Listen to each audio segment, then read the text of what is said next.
After not seeing him for a month, Kevin handed me a divorce lawyer's business card without even asking how I was doing. Divorcing a wife who doesn't work. Pay me $2,000 a month as alimony. Sounds good. Take care, Kevin said with a chuckle, standing next to Julie, who was wrapping her arm around him, both wearing smug expressions. Fine, let's divorce then, I said so casually that Kevin seemed a bit surprised, but he quickly shared his smile with Julie. Good thing Olivia isn't much of a thinker. It makes my plan easier to execute. After the divorce papers were approved, I decided to start my revenge plan on both of them. I will make them regret this as a celebration of my recovery. My name is Olivia Wilde. I'm a 50-year-old illustrator, and I also work as a children's book author. I love drawing. I have 2 childhood friends, Kevin and Julie. They're important to me, and Kevin is also my husband. It all started when Kevin asked me out as I was heading to a different college after high school. I was surprised. I thought he was into Julie, but I couldn't say no to a confession from Kevin, whom I had secretly liked. After some thought and talking it over with Julie, I accepted Kevin's proposal. Julie's behavior had been problematic since our teenage years, but she was still a dear friend to both Kevin and me. However, Julie had a tendency to steal other people's boyfriends and then dump them once they became obsessed with her, causing problems repeatedly. Her parents were concerned, so Kevin and I often spent time with her to keep an eye on her. Kevin and I got married when we were 23. 5 years later, Julie introduced her fiancé, Paul, a professional working for a top-tier company. Nice to meet you, Olivia and Kevin. I've heard so much about you. Looking forward to our future together, Paul said politely when we met. We all got along well right away.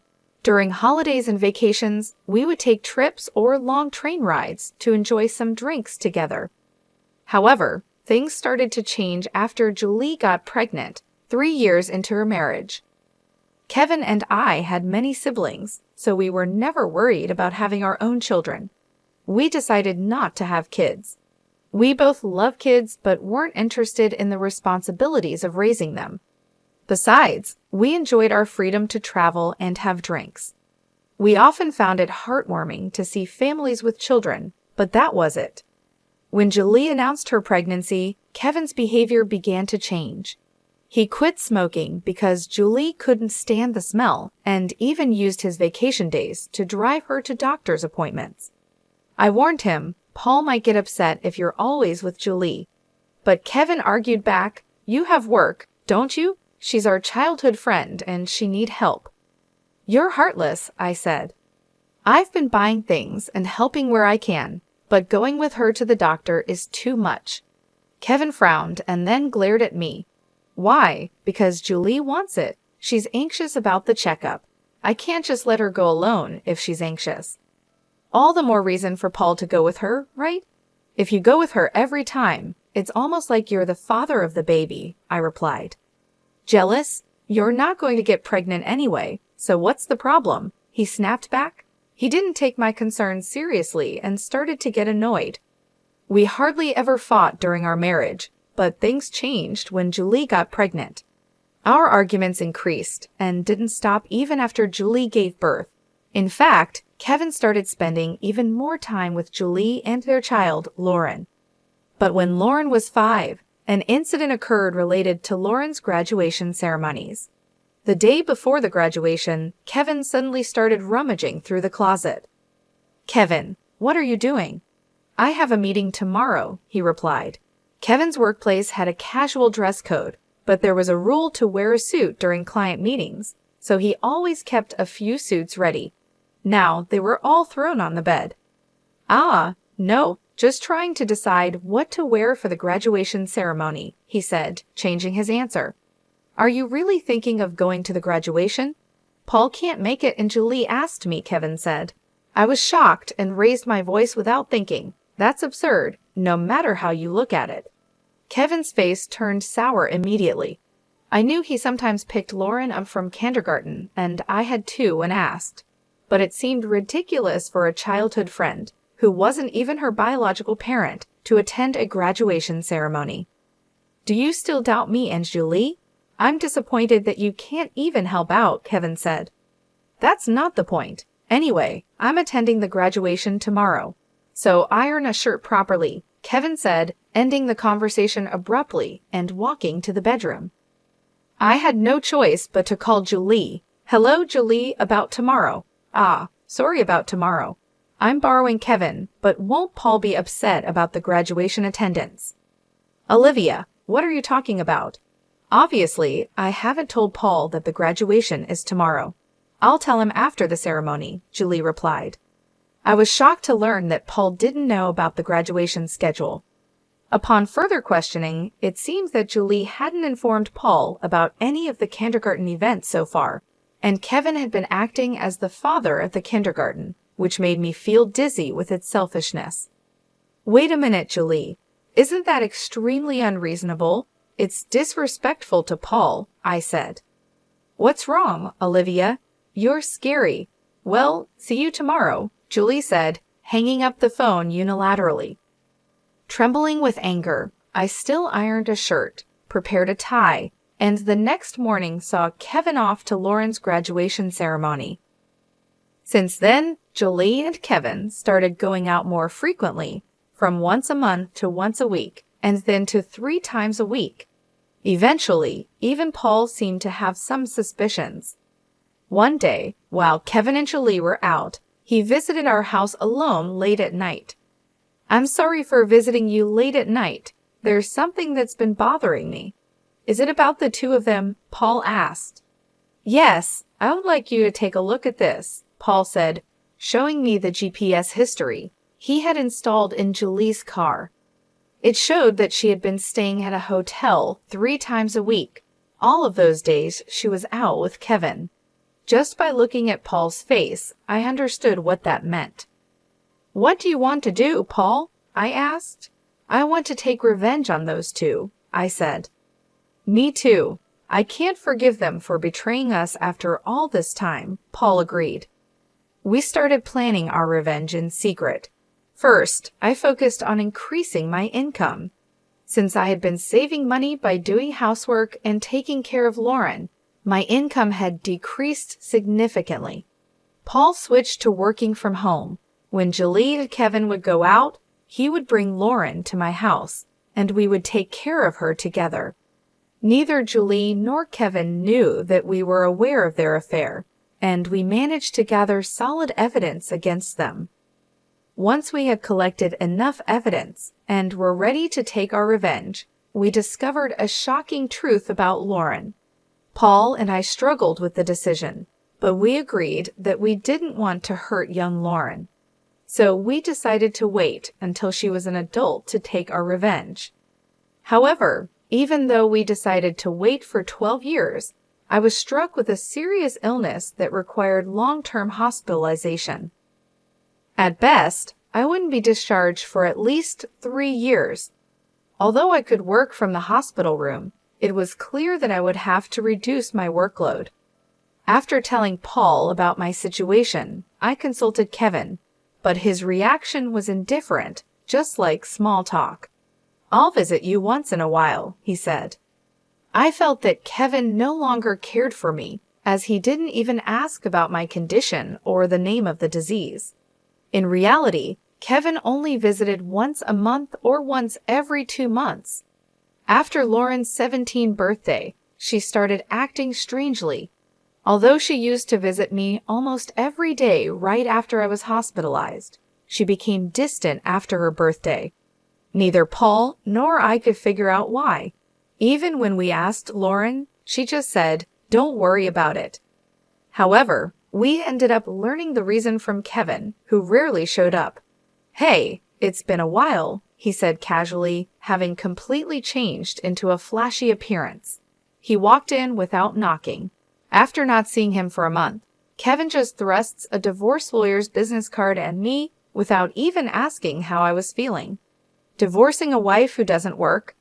Pay me $2,000 a month as alimony. That's the deal, so take care, Kevin said, grinning from ear to ear. Beside him, Julie wrapped her arms around Kevin, both wearing similar expressions on their faces. Fine, let's divorce then, I said. I agreed to the divorce casually, which surprised Kevin for a moment, but he quickly exchanged smiles with Julie. It was good that Kevin wasn't the type to think too deeply. That's why my plan worked so well. After I got the notification that the divorce was finalized from Kevin, I decided to start my revenge plan against the two of them. I was going to make them regret their actions as a way to celebrate my recovery. I immediately started to take action. First, I contacted Paul to arrange a transfer to a different hospital. Then, I informed my lawyer that they would be handling communications between us from now on. Paul also began to act. He moved near my new hospital with Lauren and started visiting me often. Lauren still looked sad, but I was happy she came to see me every day. Most of my belongings were already in the hospital room, so I told Kevin to get rid of the rest.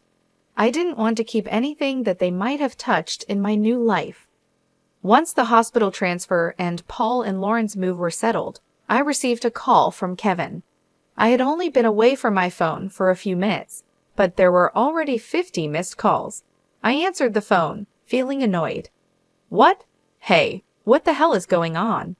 I could hear the voice of a troubled real estate agent behind Kevin's panicked voice and Julie yelling, which made me feel sick. What do you mean? What's going on? It's obviously about the house. Why do we have to move out? Kevin shouted at me as if it wasn't his fault at all. Coolly, I replied, obviously, because that's my house. Kevin seemed to have completely forgotten, but the truth was the house we lived in was a room I rented as a workspace when I started making a living as a freelancer. At that time, I didn't have enough income to maintain 3 houses, and Kevin didn't have enough income to live alone, so he ended up moving into my place. Therefore, Kevin had never paid the rent or utility bills for that room. Although I received some money from him for living expenses, it wasn't enough to maintain the place. Unfortunately, that room was already canceled.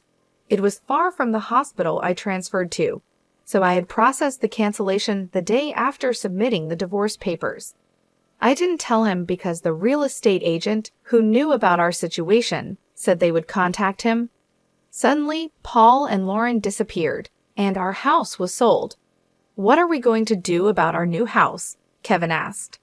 I don't know. Maybe stay in a business hotel for now, I said as I turned on the speaker and started working.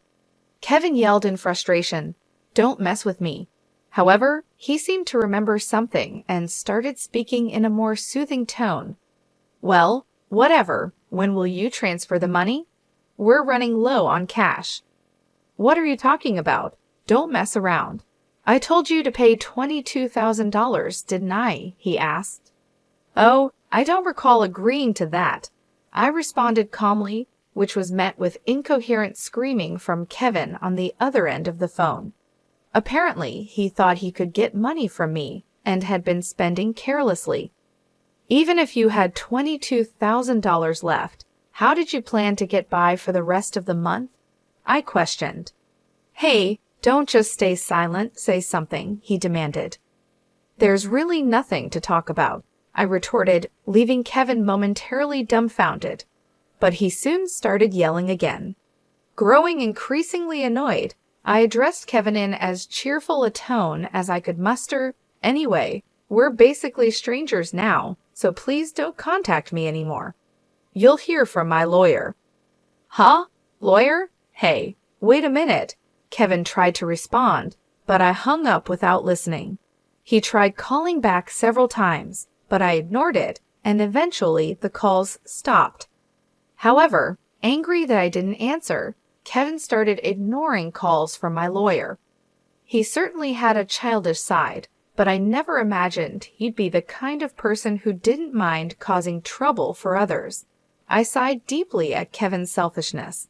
A few months later, after a temporary discharge from the hospital, I visited Kevin's parents' house. In front of me were Kevin and Julie, both looking small and trembling. You telling my parents is a low blow, Kevin said. Oh, I just reported that we got divorced, I replied calmly. Kevin glared at me in response, but he shrank back under his father's stern gaze.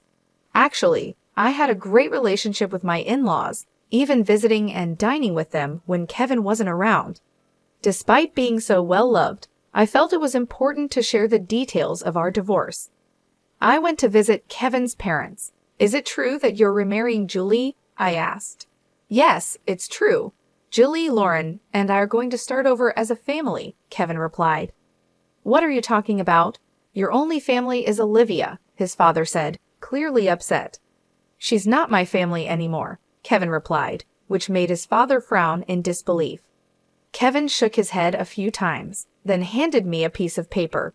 It was a bill from a nearby luxury hotel. "What's this?" I asked. "It's the bill from the hotel we stayed at," Kevin said, as if it was obvious, and pointed at the bill on the table. Then he suddenly collapsed. "Oh, what the heck, Mom? I didn't raise you to be like this," my mother-in-law gasped for breath, looking at Kevin with disbelief. Next to him, Julie wore the same expression. "Why are you so angry? It's just that the family is changing because I'm getting married. Plus, you'll have a grandchild, a blood-related one at that. Aren't you happy?" Kevin said. "You two didn't." My mother-in-law, looking as if she couldn't believe what she was hearing, glanced at them, then turned her gaze to me. Both my in-laws knew I didn't want children and still treated me as their own daughter. Of course, they treated Julie, my childhood friend, similarly, but there was always a boundary between a daughter-in-law and a friend. I remembered Julie often complaining about that, so I was certain my mother-in-law wouldn't be happy about this situation, and Julie should have known it too. "You do want Lauren, right? It'll be your grandchild, so you'll be happy, right? It's because she's a child I've known since she was little." "Oh, but half of her blood is from Kevin, right?" Julie said, showing no remorse and acting as if she couldn't understand the problem, which was unsettling. At that moment, someone who had been silent until now spoke up. "Enough already. It's disgusting." Lauren, who had been playing with her smartphone in the corner of the room, spoke to Julie without looking up. The room fell into a stunned silence. "My dad is the only one I consider my father, whether we're related by blood or not. He's the only one. But you know, Kevin has always been the one to attend your school events," Lauren continued. "I heard everything from Dad, how he was always informed of the event dates after they were over, how eventually even the events themselves were kept from him. But Dad always said I was his daughter, so I am his daughter, and I will never be yours." Lauren glared at Julie as she said this, then sitting beside me, she switched to a more concerned tone. "You know, when I found out about this, I thought you would hate me, but Dad said that wasn't the case, so I came here today. Lauren, I love you so much. You were so kind to visit me every day while I was in the hospital. I was really happy," Olivia said. Lauren, perhaps relieved of her anxiety, teared up and hugged me tightly. It might indeed be a child resulting from an affair between Kevin and Julie, yet it's a child I've taken care of for 16 years. There's no way I don't have affection for her, I continued. "Speaking of which, Julie, weren't you curious why I wasn't surprised when I found out Lauren is Kevin's daughter?" I asked. Julie looked startled, but before she could speak, a new person entered the room. "We knew from the start. 12 years ago, actually, Paul suddenly appeared, which was understandable as he had recently asked for a divorce due to irreconcilable differences. I was shocked when you mentioned divorce. Oh, and unfortunately, you're not divorced yet. The divorce papers are still here, didn't you notice? I figured it wasn't in Julie and Kevin's nature to confirm things. But I couldn't help but be stunned that Julie, despite the 200-day waiting period for women to remarry, had not noticed for months. So Julie is still my wife, and Lauren is still my daughter." "Well, since there won't be a wife, though," Julie interrupted. "Wait, what do you mean? A 16-year-old can choose their parent." "That's not true. Lauren wants to be with Mom, right?" Julie said that and looked at Lauren. Lauren frowned at Julie and held my hand. Julie was speechless at that and glared at me. Then Kevin suddenly burst into laughter. "So that's what it is. You two are together. Huh? But too bad. Isn't it impossible to live on Paul's salary alone? Can you stop making weird assumptions? Also, it seems Paul earns double the amount you think, I replied.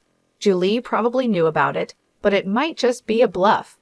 Besides, it's impossible for you to work while dealing with your illness. You'll just die miserably somewhere, Kevin said. This time, I laughed at Kevin's huge misunderstanding. Seeing me laugh, Kevin started getting frustrated.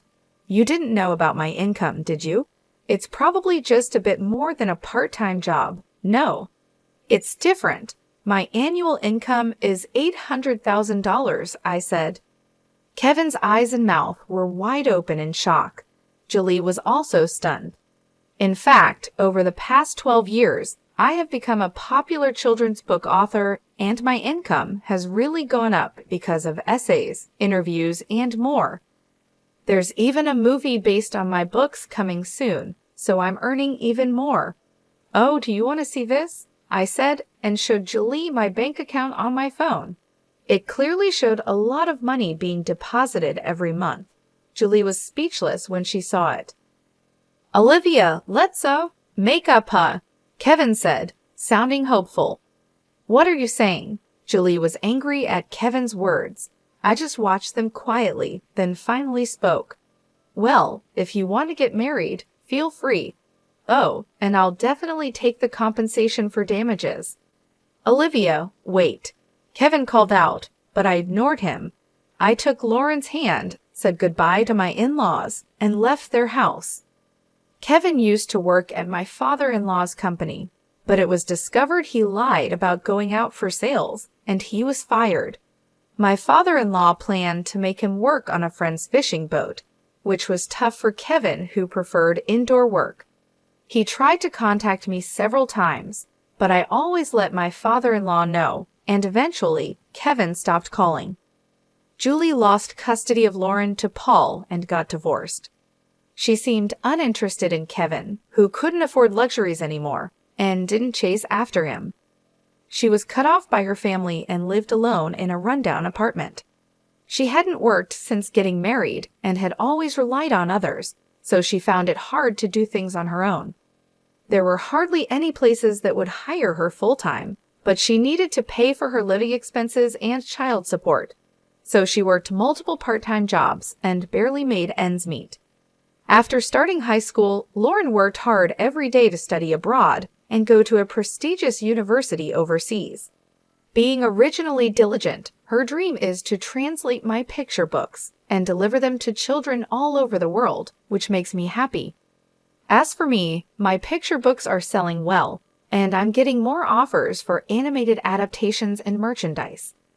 My health is also getting better, and although I'm still in the hospital, my doctor recently told me that I might be able to leave the hospital next year. One more thing, Paul and Lauren come to visit me every day. Paul recently confessed to me with remarriage in mind. I haven't given my answer yet, but I can't help but have feelings for him. He said he wants to live together when I leave the hospital. While thinking about what to answer, I work on my picture books every day, hoping for a happy future for us. I weave stories again today.